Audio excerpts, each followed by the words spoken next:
حديثنا اليوم حول الصداق مع وفاة الزوج قبل الدخول، ولكن لا وجود للحكم بفسخ العقد أو الطلاق.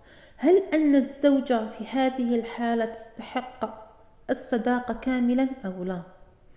من المقرر شرعا أن الزوجة تستحق كامل الصداق إذا توفي الزوج قبل الدخول ولم يحكم بفسخ العقد أو بالطلاق.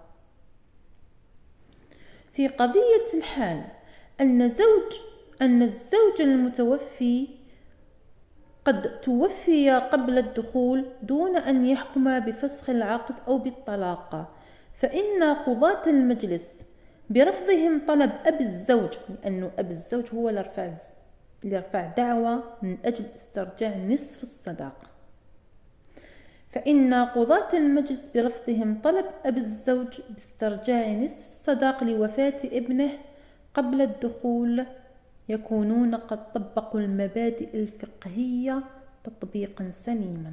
وشكرا.